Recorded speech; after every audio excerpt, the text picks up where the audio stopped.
Praise the Lord everyone. परमेश्वर का धन्यवाद हो कि वो हमें एक बार फिर आमने सामने लेकर आया। ये बड़ी सौभाग्य की बात है। आज का पवित्र कलाम 2 कुरिन्थियों 2 अध्याय और उसकी 15वीं आयत से है, जहाँ पवित्र शास्त्र में इस प्रकार से लिखा हुआ है, क्योंकि हम परमेश्वर के निकट उद्धार पाने वाले और नाश होने वाले दोनों के लिए मसीह की सुगंध है। परमेश्वर अपने पवित्र शास्त्र में ये कहता है, वो हमारे लिए बात करता है और उसमें कहता है क्योंकि हम परमेश्वर के निकट, यदि हम खुदावंत के निकट जाएंगे, परमेश्वर के निकट जाएंगे, उसकी हजूरी में जाएंगे, उसको सिजदा करेंगे। जब इस पृथ्वी के ऊपर मनुष्य अकेला हो जाता है और वो चिंतित रहता है,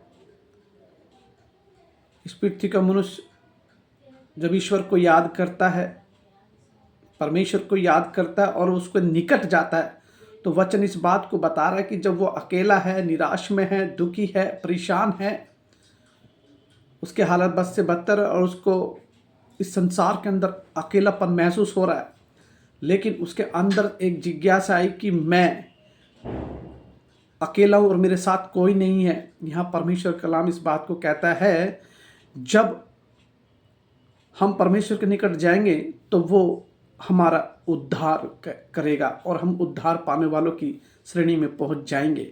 आगे लिखता है, नाश होने वालों दोनों के लिए मसीह की सुगंध है।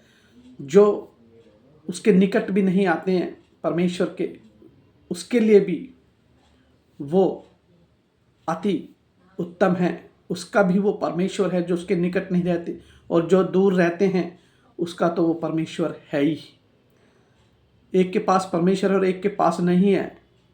ये आप और मैं, इस संसार के लोग जानते, मनुष्य जानता है, ये इंसान समझता है, लेकिन परमेश्वर सबके साथ है, सबके पास है। बस उसको केवल पुकारने की ज़रूरत है, निहारने की ज़रूरत है, केवल उसे याद करने की ज़रूरत है। ये परमेश्वर का वचन कहता है। लिखा है इसलिए क्योंकि हम परमेश्वर के निकट, अगर उसके निकट है तो उद्धार पाने वाले हैं, और नाश होने वाले दोनों के लिए मसीह की सुगंध है। यानी जो उसके पास नहीं है, जो उसको खोजते नहीं है इस पृथ्वी के ऊपर, और जो उसके नज़दीक में नहीं जाते, उसके लिए भी वो सुगंध है।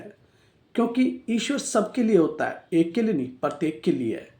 आप इस वचन के द्वारा अपने जीवन के अंदर आशीष और बरकत को पाएं। आप सबको जय मसीह की।